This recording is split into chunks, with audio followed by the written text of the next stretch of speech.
السلام علیکم ورحمۃ اللہ وبرکاتہ۔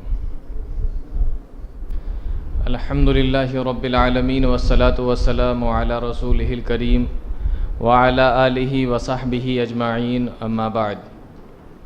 اعوذ باللہ من الشیطان الرجیم، بسم اللہ الرحمن الرحیم۔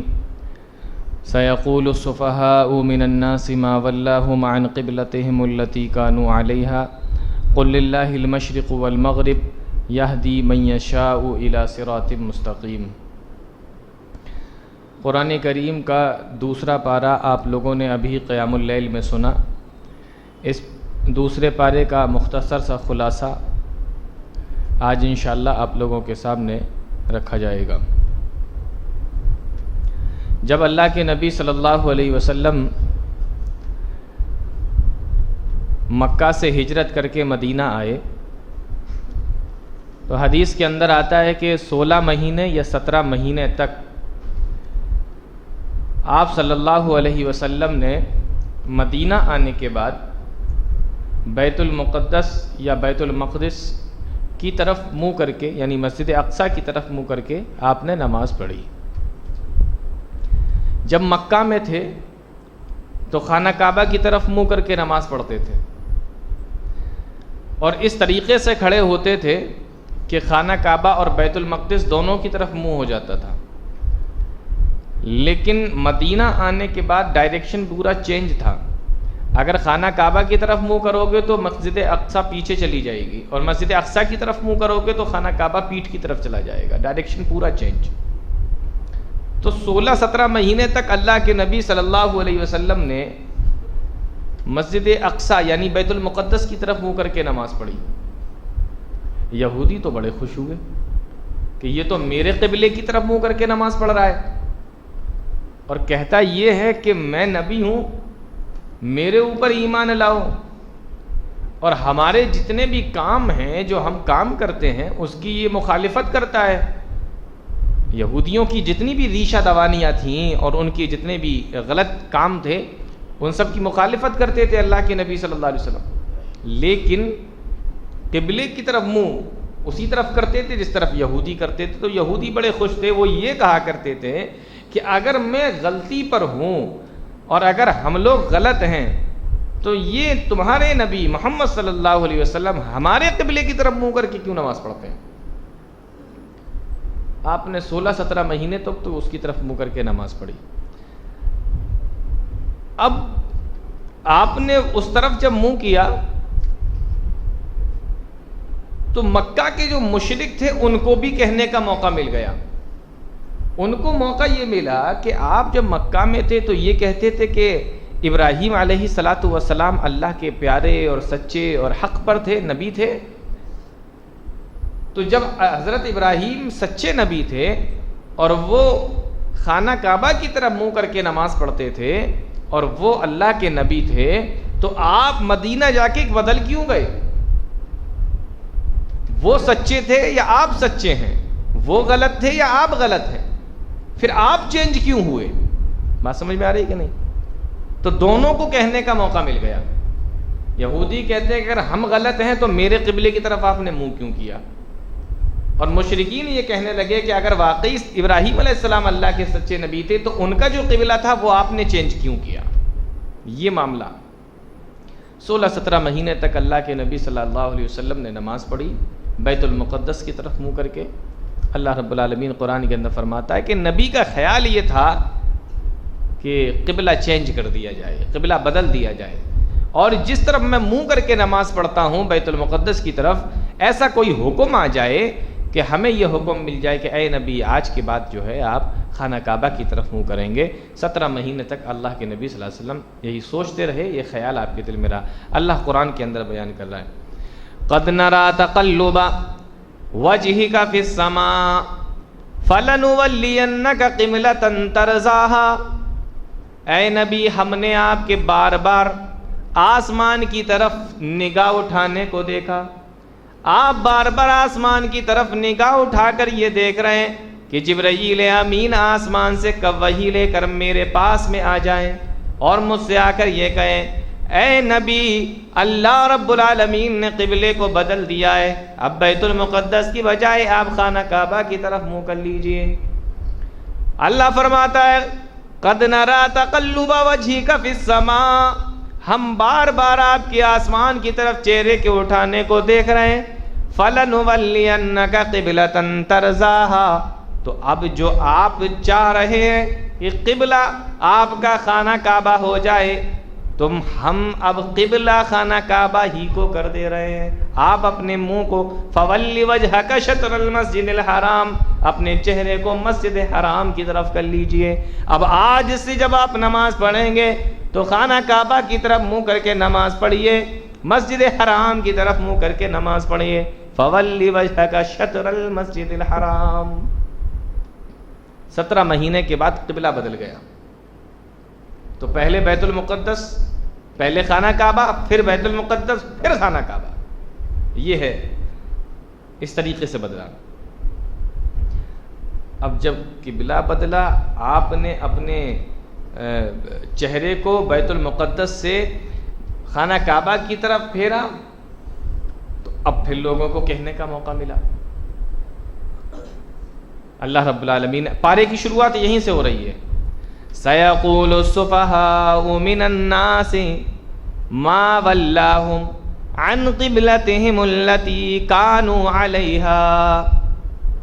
اے نبی، آپ نے اپنے چہرے کو تو بدل لیا، قبلہ تو چینج ہو گیا، لیکن یہ جو قبلہ چینج ہوا ہے، اس قبلے کے چینج ہونے کی وجہ سے یہ بے وقوف لوگ کہیں گے، سَيَقُولُ السُّفَهَاءُ مِنَ النَّاسِ، یہ بے وقوف لوگ کہیں گے، مَا وَلَّاهُمْ عَنْ قِبْلَتِهِمُ الَّتِي كَانُوا عَلَيْهَا، آپ نے اپنے قبلے کو کیوں چینج کر دیا، آپ نے قبلہ کیوں بدل لیا، آپ کا ڈائریکشن کیوں بدل گیا، آپ جس کی طرف منہ کر کے نماز پڑھ رہے تھے آپ وہاں سے کیوں پلٹ گئے، یہ بے وقوف لوگ کہیں گے، یہ اعتراض کریں گے۔ اچھا، اللہ رب العالمین نے کیوں بدلا؟ اگر چاہتا تو بیت المقدس ہی رہنے دیتا، لیکن بیت المقدس کے بجائے خانہ کعبہ کیوں کیا؟ فرمایا إِلَّا لِنَعْلَمَ مَن يَتَّبِعُ الرَّسُولَ مِمَّن يَنقَلِبُ عَلَىٰ عَقِبَيْهِ، یہ اس لیے بدلا گیا ہے تاکہ کون تمہاری اتباع کرتا ہے، کون تمہاری پیروی کرتا ہے، کون تمہاری بات کو مانتا ہے، اور کون اپنی ایڑیوں کے بل، پنجوں کے بل، کون پھر کر چلا جاتا ہے، واپس چلا جاتا ہے کہ اس نبی کا تو معاملہ ہی سمجھ میں نہیں آتا، کبھی قبلے کی طرف منہ کر کے نماز پڑھتا ہے، کبھی خانہ کعبہ کی طرف منہ کر کے نماز پڑھتا ہے۔ جب نبی خود کنفیوز ہے تو دین ہمیں کیا بتائے گا، دین ہمیں کیا سکھائے گا؟ تو کون نبی کی بات کو مانتا ہے اور کون نبی کے پاس سے منہ پھیر کے چلا جاتا ہے؟ إِلَّا لِنَعْلَمَ مَن يَتَّبِعُ الرَّسُولَ مِمَّن يَنقَلِبُ عَلَىٰ عَقِبَيْهِ، نبی کی اتباع کون کرتا ہے اور کون پیٹھ پھیر کر جاتا ہے، یہ پتہ کرنے کے لیے قبلے کو بدل دیا گیا۔ اب جس کو ماننا تھا اس نے مانا، اور جس کو نہیں ماننا تھا اس نے نہیں مانا۔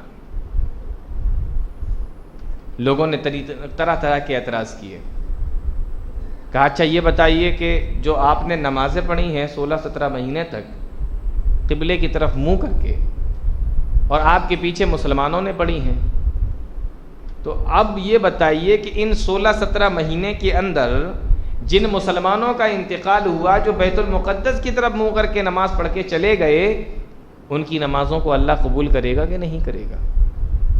ان کی نمازیں اللہ مانے گا یا نہیں؟ ان کی نمازوں کا کیا ہوگا؟ تو اللہ رب العالمین نے آگے پھر فرمایا وَمَا كَانَ اللَّهُ لِيُضِيعَ إِيمَانَكُمْ، اللہ تمہارے ایمان کو ضائع نہیں کرے گا، یعنی اللہ تمہاری نمازوں کو ضائع نہیں کرے گا۔ جب تک حکم تھا بیت المقدس کی طرف منہ کر کے نماز پڑھی، اور پھر جب حکم نازل ہو گیا تو قبلے کی طرف، خانہ کعبہ کی طرف منہ کر کے نماز پڑھی۔ وَمَا كَانَ اللَّهُ لِيُضِيعَ إِيمَانَكُمْ، اللہ تمہارے ایمان کو ضائع نہیں کرے گا۔ تعجب کی بات یہ ہے، غور کرنے کی، کہ اللہ رب العالمین نے اس آیت میں نماز کو ایمان کہا ہے۔ کیا کہا؟ نماز کو ایمان کہا ہے۔ معلوم یہ ہوا کہ بغیر نماز کے ایمان کا کوئی تصور ہی نہیں ہے. آپ لاکھ ایمان والے بنے رہیے، آپ کتنا بھی ایمان کا ڈھنڈورا پیٹتے رہیے، آپ کتنا بھی کہتے رہیے کہ ہم مومن ہیں، ہم ایمان والے ہیں، ہم پکے سچے ایماندار ہیں، لیکن اللہ نے نماز کو ایمان کہہ کے یہ بتا دیا کہ اگر آپ کی زندگی میں نماز نہیں تو ایمان نہیں، اگر آپ کی زندگی میں نماز نہیں ہے تو ایمان کا کوئی تصور نہیں ہے. وَمَا كَانَ اللَّهُ لِيُضِيعَ إِيمَانَكُمْ. نماز کی وہ اہمیت ہے کہ اللہ نے نماز کو ایمان قرار دیا ہے. تو نماز ہے تو ایمان ہے، اگر نماز نہیں ہے تو ایمان نہیں ہے. صحابی رسول اللہ کے نبی صلی اللہ علیہ وسلم کے پیچھے نماز پڑھ رہے تھے، قبلہ چینج ہوا، آپ نے اپنا رخ پھیر لیا، بیت المقدس سے خانہ کعبہ کی طرف کر لیا. ایک صحابی رسول نماز پڑھ کر گئے اور مدینہ سے کچھ دوری پر ایک بستی سے نکلے تو وہاں پر بھی ایک چھوٹی سی مسجد تھی، وہاں صحابہ کرام جماعت ہو رہی تھی، نماز پڑھ رہے تھے. عصر کی نماز کا وقت تھا، دیکھا کہ سب لوگ نماز پڑھ رہے ہیں اور لوگوں کو پتہ نہیں کہ قبلہ چینج ہو چکا ہے اور بیت المقدس کی طرف ہی سارے کے سارے لوگ منہ کر کے نماز پڑھ رہے ہیں. یہ یہاں سے نکلے اور آواز لگائی، او مسجد کے نمازیو، ہم اللہ کے نبی صلی اللہ علیہ وسلم کے پاس سے آ رہے ہیں، اللہ کی قسم کھا کر کہتے ہیں قبلہ چینج ہو چکا ہے. نبی کریم صلی اللہ علیہ وسلم نے بیت المقدس کی طرف منہ کر کے ہم کو جب تک نماز پڑھائی تھی جب قبلہ چینج نہیں ہوا تھا، لیکن اب ہم وہیں سے آ رہے ہیں. نبی صلی اللہ علیہ وسلم نے خانہ کعبہ کی طرف منہ کر کے نماز پڑھائی ہے، قبلہ چینج ہو چکا ہے. اتنا سننا تھا، وہ سارے کے سارے نمازی، امام صاحب اور مقتدی سارے کے سارے اپنی نمازی کے اندر پھر گئے اور انہوں نے بیت المقدس کے بجائے اپنے منہ کو خانہ کعبہ کی طرف کر لیا، مسجد حرام کی طرف کر لیا. اور ایک روایت میں تو یہ آتا ہے کہ سب رکوع میں تھے، رکوع کی حالت ہی میں سارے کے سارے لوگوں نے قبلے کو بدل لیا اور اسی رکوع کی حالت میں جھکے جھکے اپنے قبلے کو انہوں نے چینج کر لیا.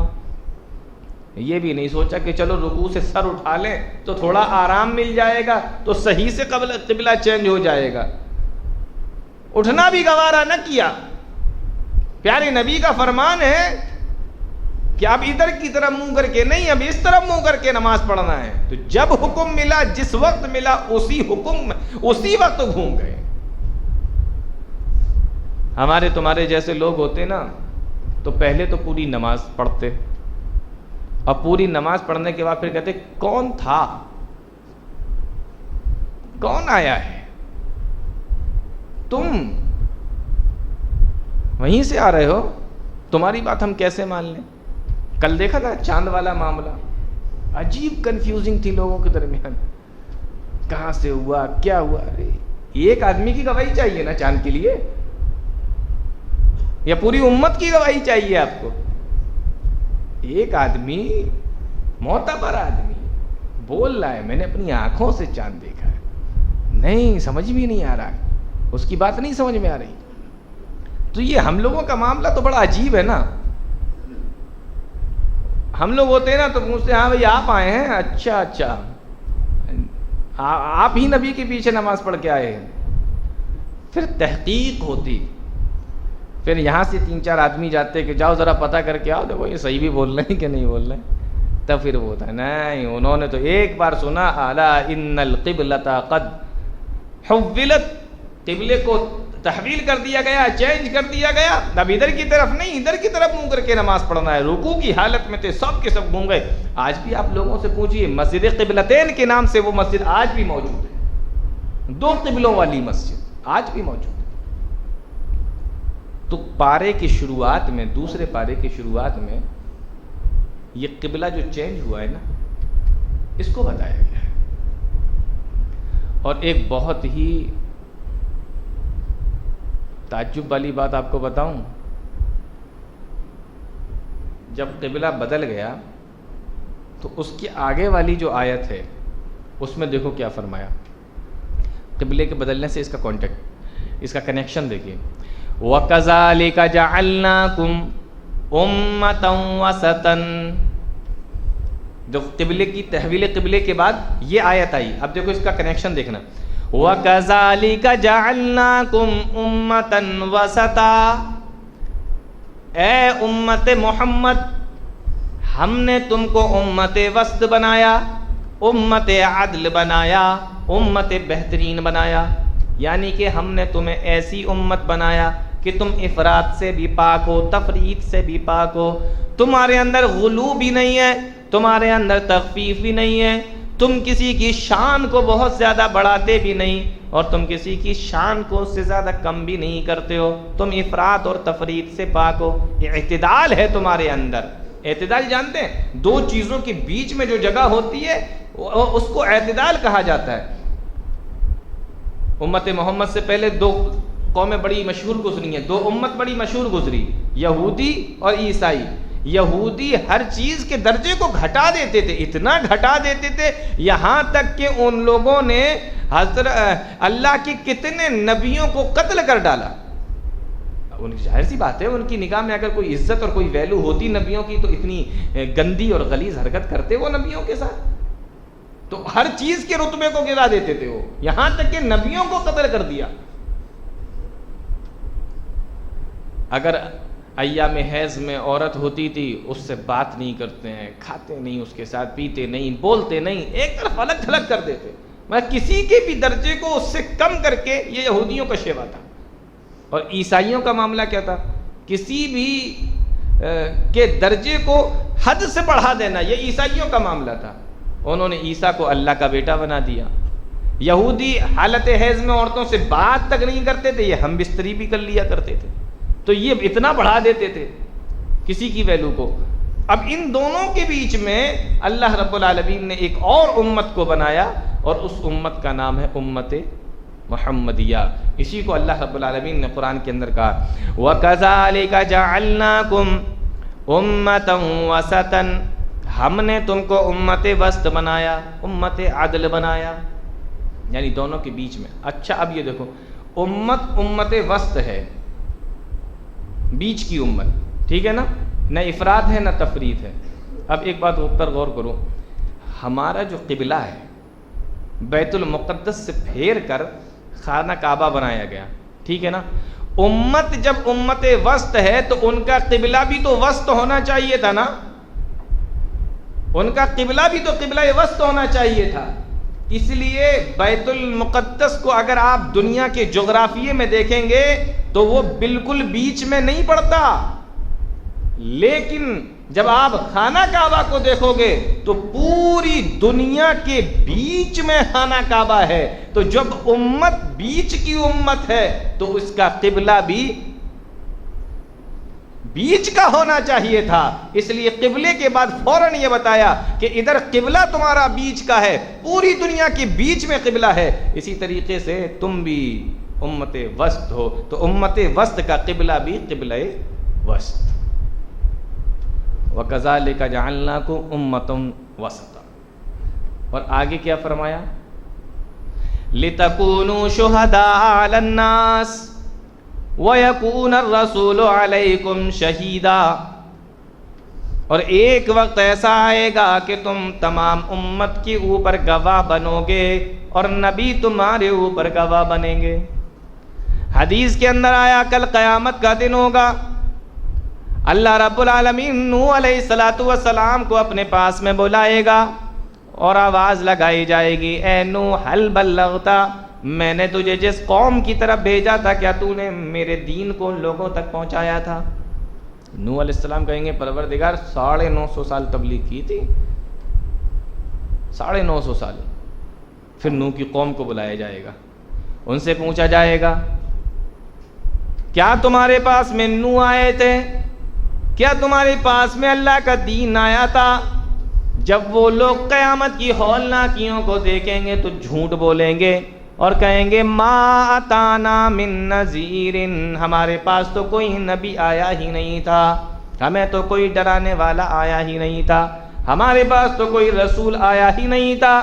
اب یہ معاملہ آپس میں چل رہا ہوگا، نوح کہیں گے کہ میں گیا تھا قوم کہے گی نہیں آئے تھے.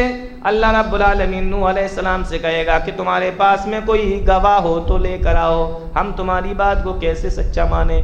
اور جانتے ہو حضرت نوح علیہ السلام گواہ کے طور پر کس کا نام لیں گے؟ کہیں گے اے اللہ میرے پاس میں گواہ ہے جو یہ گواہی دے گا کہ واقعی نوح علیہ السلام نے اپنی قوم کے اندر تبلیغ کی تھی. اللہ کہے گا کون ہے؟ تو جواب دیا جائے گا امت محمدیہ, محمد صلی اللہ علیہ وسلم کی امت کو بلائیے, وہ بتائیں گے کہ ہم نے اپنی قوم کے اندر تبلیغ کی تھی. اللہ امت محمدیہ کو بلائے گا, یہ امت پہنچے گی اور کہے گی ہم گواہی دیتے ہیں کہ نوح علیہ السلام نے اپنی قوم کے اندر تبلیغ کی تھی. اللہ رب العالمین پوچھے گا, اب سوال جواب ہو گئے. اب وہ قوم جو ہے نا پھر سے چیخ پڑے گی کہ ارے ان کو کیسے پتا, یہ تو سب سے لاسٹ میں آئے, ہم تو بہت پہلے آئے تھے, ان کو کیسے معلوم. اب اس امت محمدیہ نے صحیح کہا ہے یا نہیں, اس بات کی گواہی دینے کے لیے پھر ایک گواہ کو اور بلایا جائے گا, اور وہ گواہ ہوں گے جناب محمد الرسول اللہ صلی اللہ علیہ وسلم. وہی بتایا لِتَكُونُوا شُهَدَاءَ عَلَى النَّاسِ, تم لوگوں پر گواہ بنو گے, وَيَكُونَ الرَّسُولُ عَلَيْكُمْ شَهِيدًا, اور رسول تمہارے اوپر گواہ بنیں گے. تو یہ جو مقام ملا ہے اس امت کو, یہ جناب محمد الرسول اللہ صلی اللہ علیہ وسلم کی وجہ سے ملا. تو دو چیزیں پارے کے شروعات میں بیان کی گئیں, ایک تو امت کے تعلق سے اور ایک قبلے کے تعلق سے. اس کے آگے جا کر اللہ رب العالمین نے تین چیزوں کا ذکر کیا, یہ تینوں چیزیں یاد کر لیجئے. تین چیزوں کا ذکر کیا, ذکر, شکر اور صبر. تینوں کو ایک ساتھ الگ الگ آیتوں میں ایک کے بعد ایک بیان کیا. دیکھو پہلے ذکر کو بیان کیا, فَاذْكُرُونِي أَذْكُرْكُمْ, تم مجھے یاد کرو میں تمہیں یاد کروں گا, تم میرا ذکر کرو میں تمہارا ذکر کروں گا, وَاشْكُرُوا لِي, اور تم میرا شکر ادا کرو, وَلَا تَكْفُرُونَ, اور ناشکری نہ کرو. تو ذکر, پھر اس کے بعد شکر, اس کے بعد صبر آ رہا ہے. فَاذْكُرُونِي أَذْكُرْكُمْ, تم مجھے یاد کرو میں تمہیں یاد کروں گا. اللہ کا ذکر بہت بڑی چیز ہے. ایک جگہ اللہ رب العالمین نے فرمایا وَلَذِكْرُ اللَّهِ أَكْبَرُ, اللہ کا ذکر بہت بڑی چیز ہے. ایک حدیث کے اندر اللہ کے نبی صلی اللہ علیہ وسلم فرماتے ہیں, حدیث قدسی ہے, اللہ رب العالمین نے ارشاد فرمایا اے میرے بندے اگر تو مجھے اپنے جی میں یاد کرے گا, اگر اپنے من میں یاد کرے گا, ان ذکرتنی فی نفسک, اگر تو مجھے اپنے من میں یاد کرے گا تو میں بھی تجھے اپنے من میں یاد کروں گا. اگر تو مجھے مجلس میں یاد کرے گا تو میں تیرا ذکر مجلس کے اندر کروں گا. اب بتائیے اس سے بڑا اور کیا معاملہ ہو سکتا ہے, اس سے زیادہ اور کیا بات ہو سکتی ہے کہ آپ اللہ کو اپنے دل میں یاد کریں اور اللہ آپ کو اپنے دل میں یاد کرے. ذکر چھوٹی چیز نہیں ہے, بہت بڑی چیز ہے ذکر. جی یہ آپ کو جو چھوٹا چھوٹا لگتا ہے نا, سبحان اللہ, الحمدللہ, اللہ اکبر, اور یہ تمام چیزیں اور اس کے علاوہ جو بھی تمام چیزیں ہیں, یہ بڑی اہم چیزیں ہیں. فرمایا تو مجھے اپنے دل میں یاد کر, میں تجھے اپنے دل میں یاد کروں گا. اور تو اگر اپنی مجلس میں لوگوں کے سامنے اللہ کا ذکر کرے گا تو میں فرشتوں کی مجلس میں تیرا ذکر کروں گا. اور حدیث قدسی ہے, اللہ رب العالمین نے ارشاد فرمایا اگر میرا بندہ میرے پاس ایک بالشت کے برابر آتا ہے تو اللہ فرماتا ہے میں اس کے پاس سے ایک ہاتھ بڑھ کر جاتا ہوں. تم ایک بالش اللہ کی طرف جاؤ, اللہ تمہاری طرف ایک ہاتھ کے برابر آئے گا. اور اگر میرا بندہ ایک ہاتھ میرے طرف آتا ہے, ایک ہاتھ میری طرف آتا ہے, اللہ فرماتا ہے تو میں دونوں ہاتھوں کے برابر اس کی طرف جاتا ہوں. اور اگر میرا بندہ میرے پاس میں چل کر آتا ہے تو میں اپنے بندے کے پاس دوڑتا ہوا جاتا ہوں. اتنا پیار کرنے والا کوئی نہیں ملے گا, اتنا پیار کرنے والا نہیں ملے گا. یہ رب العالمین اور رحمان الرحیم ہی کر سکتا ہے. اب ایک بالش جائیے وہ ایک ہاتھ آئے, یہاں تو اپنے یہاں تو بڑے لوگوں کا معاملہ یہ کہ آپ سلام کر لو تو سلام کا جواب نہ آئے, یہ اپنا معاملہ ہے. سلام کرو تو سلام کا جواب نہیں آتا. بڑے ہیں نا, کیوں دیں گے سلام کا جواب؟ اول تو خود کریں گے نہیں, اور دوسرا کوئی کر لے تو جواب نہیں دیں گے. لیکن وہ اتنا بڑا اکبر, اللہ اکبر, سب سے بڑا, اس کا معاملہ یہ ہے کہ اگر کوئی پیار سے ایک بالشت آ جائے تو اس کی طرف ایک ہاتھ بڑھ کے چلا جائے, اور کوئی ایک ہاتھ آ جائے تو 2 ہاتھ بڑھ کر چلا جائے, اور کوئی اس کی طرف چل کر جائے تو اس کی طرف دوڑ کر جائے. یہ اس اللہ رب العالمین کا معاملہ ہے. تو ذکر پہلی چیز, اور دوسری چیز شکر. ذکر اور شکر کا فائدہ یہ ہے کہ جب آپ ذکر کریں گے تو اللہ آپ کو اپنے قریب کر لے گا, ہے نا, جیسے حدیث سے معلوم ہوا. ذکر کریں گے تو قریب ہو جائیں گے اللہ کے, اور اگر شکر کریں گے تو نعمتوں میں اضافہ ہوگا. جو اللہ کی نعمتیں آپ کے پاس میں ہیں ان نعمتوں میں اضافہ ہوگا. تو ذکر کا فائدہ قرب, اور شکر کا فائدہ بڑھوتری.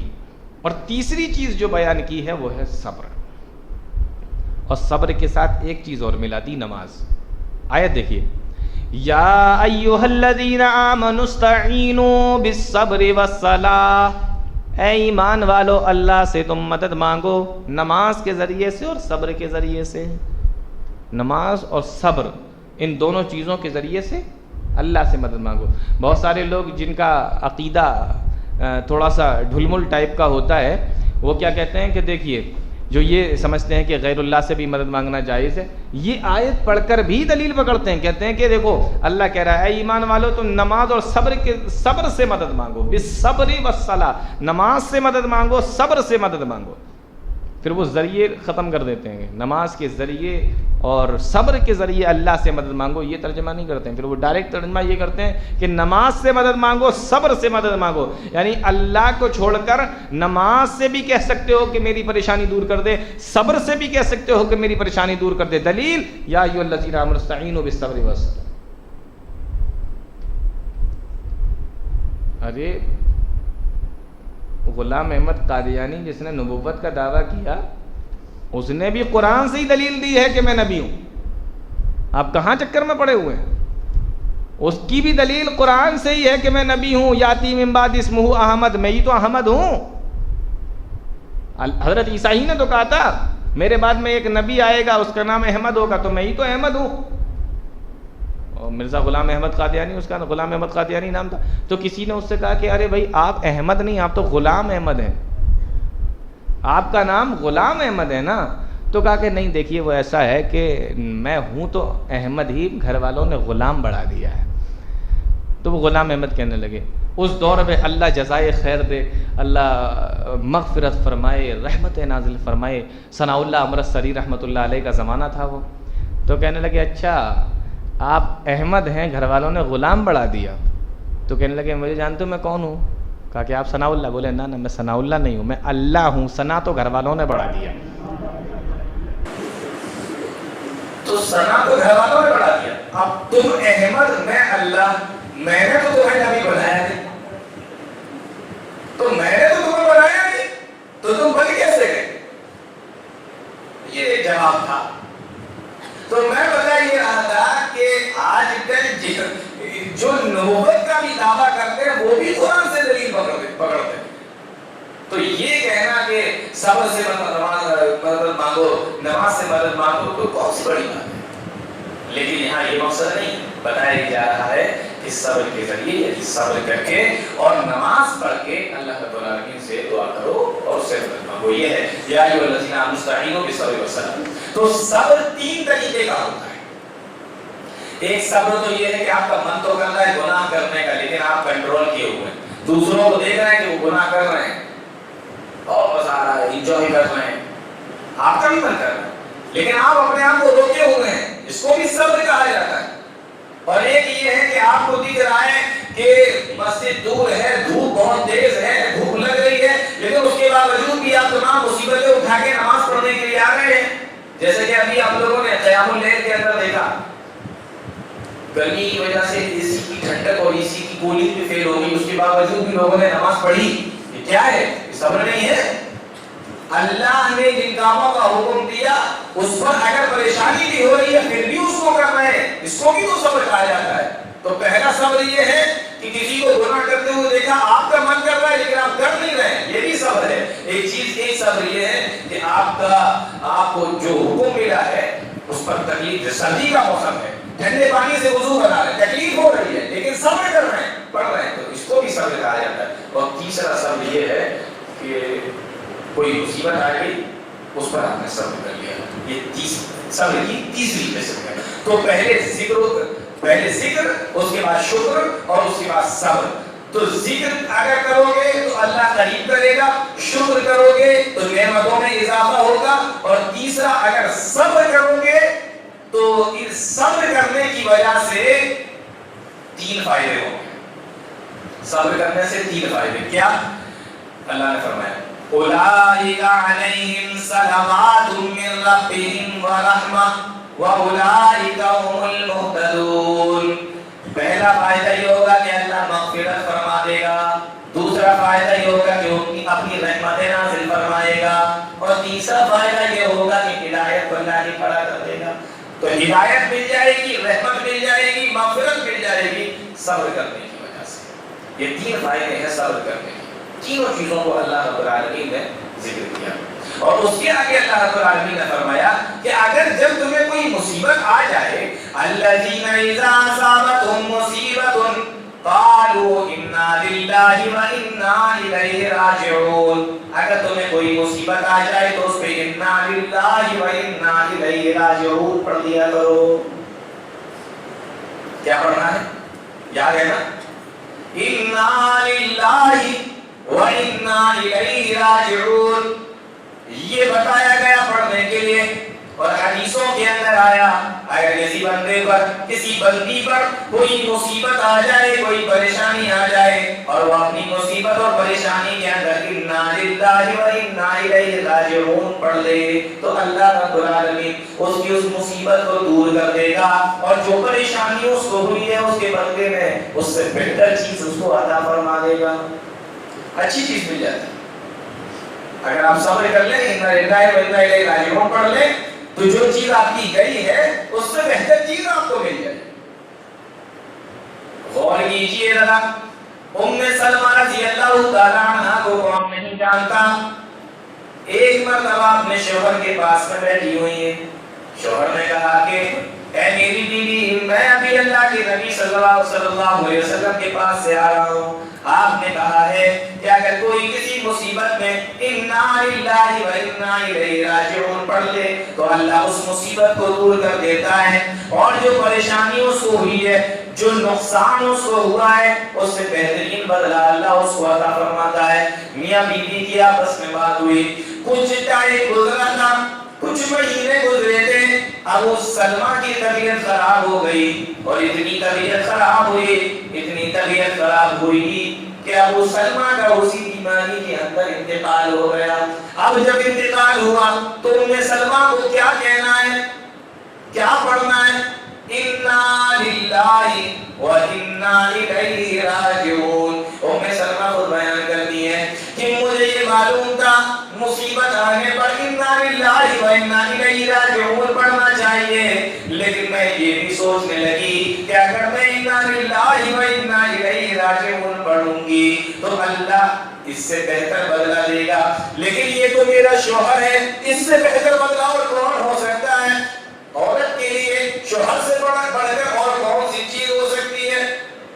جب شوہر ہی چلا گیا تو دنیا کی کون سی نعمت مجھے اس کا مقابلہ کر سکتی ہے؟ لیکن جو کہ میں نے سن رکھا تھا کہ انا للہ و انا الیہ راجعون پڑھ لیا کرو اگر کوئی مصیبت آ جائے، تو میں نے بھی انا للہ و انا الیہ راجعون پڑھ لیا۔ سلمہ کہتی ہے جب میری عدت ختم ہو گئی، جو میری عدت کا وقت تھا 4 مہینے 10 دن، وہ میری عدت ختم ہو گئی۔ سلمہ کہتی ہے اس کلام کو پڑھنے سے، اس دعا کے پڑھنے کی وجہ سے اللہ نے مجھے یہ بدلہ دیا کہ خود جناب محمد رسول اللہ صلی اللہ علیہ وسلم نے نکاح کا پیغام میرے پاس بھیج دیا۔ ملا نا بدلہ، اور کیسا ملا؟ اللہ اکبر، نبی کریم صلی اللہ علیہ وسلم کی بیوی بنی ام المؤمنین سلمہ۔ ابھی سلمہ کی سے ابھی ام المؤمنین سلمہ ہو گئی۔ تو انا للہ و انا الیہ راجعون۔ 3 فائدے ہیں صبر کرنے کے، 3 فائدے تو صبر کا فائدہ دیکھ رہے ہیں، ذکر، شکر اور صبر تینوں چیزوں کو بیان کیا گیا۔ اور ایک تعجب کی بات بتاؤں آپ کو، صبر کی آیتوں کو جہاں پہ ختم کیا گیا وہیں پر سیدھے حضرت حاجرہ کا واقعہ بیان کر دیا گیا، صفا مروہ کا ذکر کیا گیا۔ ان الصفا والمروہ من شعائر اللہ، بے شک صفا اور مروہ اللہ کی نشانیوں میں سے نشانیاں ہیں۔ اب سوال یہ ہے کہ جب یہاں پہ صبر کی بات چل رہی تھی تو صبر کا معاملہ جب ختم ہوا تو فوراً صفا مروہ کا ذکر کیوں آ گیا؟ کچھ اور بھی بیان کیا جا سکتا تھا لیکن صفا مروہ بیان کیا گیا، کیونکہ صفا مروہ پہ جو دوڑ لگائی جاتی ہے وہ کیوں لگاتے ہیں؟ اس لیے کہ اس پہ کس نے دوڑ لگائی تھی؟ حضرت حاجرہ نے دوڑ لگائی۔ اس منظر کو ذرا سا آپ یاد کریں، چھوٹا سا بچہ ہے، پیاس کی وجہ سے زبان باہر نکل رہی ہے، بیابان صحرا اور ریگستان ہے، ماں پریشان ہے کہ جتنا بھی پانی تھا سارا کا سارا پلا دیا تو کوئی پانی نہیں ہے۔ اور ماں کو اپنے بچے سے کتنی زیادہ محبت ہوتی ہے، ادھر ادھر پانی کو دیکھا کہیں پانی نہ ملا۔ اب انہوں نے صفا سے مروہ تک اور مروہ سے صفا تک چکر لگانا شروع کیے، کبھی دوڑی دوڑی صفا پہ جاتی ہیں اور نظر اٹھا کے چاروں طرف پانی کو دیکھتی ہیں لیکن پانی کہیں پر بھی نہیں ہے۔ نظر وہاں سے پھرتی ہے تو چھوٹے سے بیٹے اسماعیل کے اوپر پڑتی ہے جو پیاس کی وجہ سے رو رہے ہیں اور اپنے ہاتھ پیر کو ہلا رہے ہیں، چلا رہے ہیں، پیاس کی وجہ سے زبان باہر نکلی ہوئی ہے۔ ماں کے کلیجے پہ چوٹ لگتی ہے، پھر وہاں سے دوڑنا شروع کرتی ہے اور صرف دوڑتی ہی نہیں ہے بلکہ اس بیچ میں اللہ سے دعا بھی کرتی جا رہی، پروردگار میرے بچے کے لیے کہیں سے پانی کا انتظام کر دے۔ دعا بھی مانگ رہی ہیں، اپنی بے بسی کا اظہار بھی کر رہی ہیں، اپنی بے قراری کو اللہ کے سامنے رکھ رہی ہیں اور دعا مانگتے ہوئے مروہ پہ پہنچ جاتی ہیں۔ پانی کو تلاش کیا، پانی کہیں نہ ملا، پھر وہاں سے بھی دوڑ لگائی کہ صفا کی طرف جا کے دیکھ لیتے ہیں لیکن پانی وہاں پر بھی نہ ملا۔ راستے میں اللہ سے دعا بھی کرتی جا رہی ہیں، اپنی عاجزی، اپنی بے بسی، اپنی بے قراری کو اللہ کے سامنے رکھتی ہوئی دوڑ رہی ہیں۔ اللہ رب العالمین کو اپنی بندی پہ رحم آ گیا، اپنی بندی پہ ترس آ گیا۔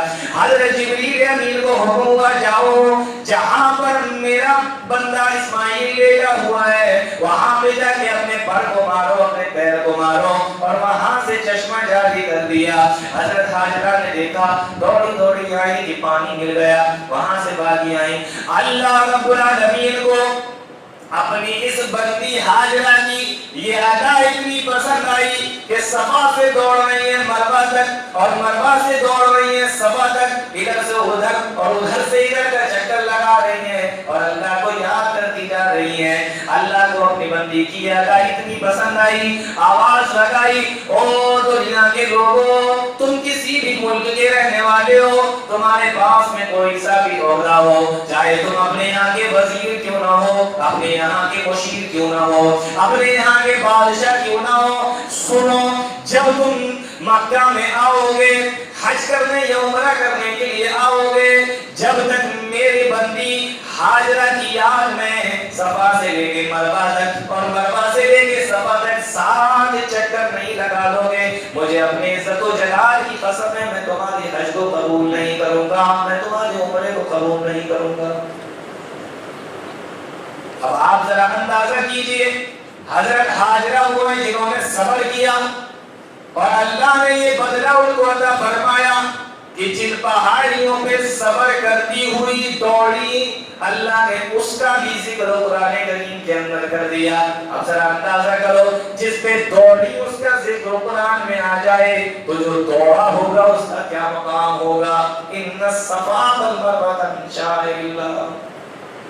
جب دوڑی ہے پہاڑ پر تو اللہ نے اس کو اپنی نشانی بنا دیا، تو جو دوڑا ہوگا اس کا کیا مقام ہوگا اللہ کی نظر میں؟ اس صبر کرنے کا فائدہ ہے۔ تو 3 چیزوں کو اللہ نے ذکر کیا اور اس کے بعد اللہ رب العالمین نے محبت کی 3 قسموں کو بیان کیا ہے۔ محبت جو ہوتی ہے نا وہ 3 طریقے کی ہوتی ہے۔ دیکھیں قرآن کیا ہے، دیکھیں وَمِنَ النَّاسِ مَن يَتَّخِذُ مِن دُونِ اللَّهِ أَندَادًا يُحِبُّونَهُمْ كَحُبِّ اللَّهِ۔ اللہ اکبر، کیا بیان کیا اللہ رب العالمین۔ بہت سے لوگ ایسے ہیں جو اللہ کے علاوہ دوسروں سے ایسے محبت کرتے ہیں جیسے اللہ سے کرنا چاہیے، یعنی جو اللہ سے محبت کرنا چاہیے ویسی محبت وہ دوسروں سے کرتے ہیں۔ یہاں غور کرنے کی بات یہ ہے کہ اللہ نے محبت کرنے سے منع نہیں کیا۔ آپ کو اگر اپنے ماں باپ سے محبت ہے، اپنی اولاد سے محبت ہے، اپنی بیوی سے محبت ہے، اپنے کاروبار سے محبت ہے، اپنے گھر والوں سے تو محبت کرنے سے اللہ نے منع نہیں کیا، لیکن ہاں جتنی اللہ سے کرنا چاہیے اتنی محبت آپ کو ان سے ہے، اس پر ٹوکا ہے۔ تو محبت 3 طریقے کی ہوتی ہے۔ پہلی محبت تو یہ ہے کہ آپ کو جتنی اپنے گھر والوں سے محبت اتنی ہی اللہ سے محبت، یہ محبت نہیں چاہیے۔ آپ کو اپنے گھر والوں سے زیادہ ہے، اللہ سے کم ہے، یہ تو بالکل ہی نہیں چلے گی۔ اور تیسرا طریقہ یہ ہے کہ گھر والوں سے بھی ہے، سب سے ہے، لیکن اللہ سے زیادہ نہیں۔ سب سے زیادہ آپ کو اللہ سے محبت ہے۔ والذین آمنوا اشد حبا للہ، سب سے زیادہ اللہ سے محبت کرتے ہیں کون؟ جو ایمان والے ہوتے ہیں، یہ والی محبت اللہ کو چاہیے۔ باقی آپ جس سے کرتے رہیے، لیکن سب سے زیادہ اللہ سے محبت۔ ورنہ اگر اس کا الٹا ہو گیا تو جانتے کیا ہوگا؟ اللہ نے آگے ہی فرمایا، اسی آیت کے اندر آگے فرمایا كَذَلِكَ يُرِيهِمُ اللَّهُ أَعْمَالَهُمْ حَسَرَاتٍ عَلَيْهِمْ۔ کل قیامت کا دن ہوگا، فرشتے گھسیٹ کر جہنم کی طرف لے جائیں گے، لیکن لے جانے سے پہلے اللہ رب العالمین حکم دے گا، اے میرے فرشتوں رک جاؤ، میرے اس بندے کو جنت کا دروازہ کھول کر اس کا ٹھکانہ دو دکھا دو۔ اگر یہ اتنی محبت مجھ سے کرتا جتنی محبت یہ دنیا کے اندر دوسری چیزوں سے کیا کرتا تھا تو اس کو وہ ٹھکانہ ملتا، وہ مقام ملتا۔ جب وہ دیکھے گا اس کی انتہا حیرت کی انتہا نہیں رہے گی، کتنے بہترین محل اور کتنی بہترین نعمتیں اللہ نے اس کے لیے تیار کر کے رکھی تھی، وہاں پہ جا کے حسرت کرے گا، افسوس کرے گا۔ كَذَلِكَ يُرِيهِمُ اللَّهُ أَعْمَالَهُمْ حَسَرَاتٍ عَلَيْهِمْ، لیکن وہاں پر افسوس کرنے کا کوئی فائدہ نہیں ہوگا۔ تو اس لیے بیلنس رکھیے بنا کر۔ کون سا بیلنس؟ گھر والوں سے کیجیے محبت، لیکن سب سے زیادہ اللہ رب العالمین سے محبت۔ ٹھیک ہے نا؟ سمجھ میں آ رہا ہے؟ اب اور آگے چلیے، اب ایک بڑی مشہور آیت ہے اسی دوسرے پارے کی۔ آیت کون سی ہے؟ وہ آپ نے کئی مرتبہ سنی ہوگی۔ انما حرم علیکم المیتۃ والدم ولحم الخنزیر وما اہل به لغیر اللہ، بے شک اللہ نے تمہارے اوپر مردار کو حرام کر دیا، خون کو حرام کر دیا، سور کے گوشت کو حرام کر دیا، اور چوتھے نمبر پہ کیا فرمایا؟ وما اہل به لغیر اللہ، جو اللہ کے علاوہ اس کو بھی اللہ رب العالمین نے حرام کر دیا۔ اب دیکھیے، نمبر 1 حرم علیکم المیتۃ، مردار، نمبر 2 دم، نمبر 3 لحم خنزیر، جو سب سے بدترین چیز تھی اس کو سور کے گوشت کی بات ہے، جس پہ ہم لوگ کوئی دھیان نہیں دیتے۔ یہ کہاں سے آیا؟ نہیں ہماری بیوی تو نہیں بناتی ہے، لیکن اس کی بہن جو ہے نا وہ بھجوا دیتی ہے، سسرال سے آ جاتا ہے تو بچے کھا لیتے ہیں، مولوی صاحب ہم اپنے گھر میں نہیں بنواتے۔ وما اہل به لغیر اللہ۔ اب اس کا ترجمہ دیکھیے کیا کرتے ہیں، عام طور پہ لوگ اس کا ترجمہ کیا کرتے ہیں، جس کو غیر اللہ کے نام پر ذبح کیا جائے، یہی تو ترجمہ کرتے ہیں نا لوگ زیادہ، جس کو غیر اللہ کے نام پر ذبح کر دیا جائے وہ بھی حرام ہے۔ میں آپ سے سوال کرتا ہوں، غیر اللہ کے نام پر ذبح کیا جائے تو حرام ہے، چلیے ٹھیک ہے، ہم ایک بکرے کو کسی آستانے پر لے جاتے ہیں، کسی مزار پہ لے جاتے ہیں، ٹھیک ہے، اور اس کے بعد اللہ کا نام لے کر ذبح کر رہے ہیں، بتائیے جائز ہو جائے گا؟ بھائی کیوں نہیں ہوگا؟ آپ تو یہ کہہ رہے ہیں کہ غیر اللہ کے نام پر ذبح کیا جائے، تو ہم کہاں غیر اللہ کے نام پہ ذبح کرتے ہیں؟ تو اللہ کے نام پہ ذبح کرتے ہیں، تو اب کیوں وہ حرام ہو رہا ہے؟ وہاں ذبح کرنے کا کوئی مسئلہ نہیں، یہ تو ہم لوگوں نے ترجمہ بنا لیا، غیر اللہ کے نام پر ذبح کیا جائے، غیر اللہ کے نام پہ ذبح نہ کیا جائے، غیر اللہ کی طرف اس کو اگر منسوب کر دیا جائے، اس کی نسبت بھی اگر صرف غیر اللہ کی طرف کر دی جائے، اب آپ اس پر 1000 بار اللہ کا نام لے کر ذبح کر دیجئے تب بھی وہ حرام ہی ہوگا۔ صرف نسبت کرنے سے، نام لینے سے نہیں کہ غیر اللہ کے نام پہ ذبح کرو گے تو حرام ہوگا۔ کسی آستانے پہ لے جا کر آپ اللہ کا نام لے کر ذبح کر دو گے تو حلال ہو جائے گا؟ نہیں ہوگا۔ کیوں نہیں ہوگا بھائی؟ اللہ کا نام لے رہے ہیں، کیوں نہیں ہوگا؟ ہم غیر اللہ کا نام نہیں لے رہے، تم تو کہہ رہے ہو غیر اللہ کے نام پہ ذبح کرو گے تو حرام ہوگا، ہم تو اللہ کے نام پہ ذبح کر رہے ہیں، کیوں حرام ہوگا؟ نہیں، غیر اللہ کی طرف نسبت اگر کر دی جائے صرف، وما اہل بھی غیر اللہ کا مطلب یہ ہے کہ اگر صرف نسبت کر دی جائے، منسوب کر دیا جائے کہ میں یہ جو ذبح کر رہا ہوں بھلے ہی اللہ کے نام پہ ذبح کر رہا ہوں، لیکن یہ فلانا مجھ سے خوش ہو جائے، فلانا یہ جس کے نام پہ کی طرف میں نے نسبت کی ہے یہ میرے اوپر مجھ سے خوش ہو جائے، اگر اس طریقے کا تصور ذہن میں آ جائے تب بھی وہ اللہ کے نام پر ہی کیوں نہ ذبح کیا جائے وہ حرام ہو جائے گا۔ نسبت کرنے سے ہی چیز حرام ہو جائے گی۔ ذبح کرنے کا کوئی مسئلہ نہیں، آپ ذبح کرو یا نہ کرو، صرف نسبت کر دو حرام ہو جائے گی۔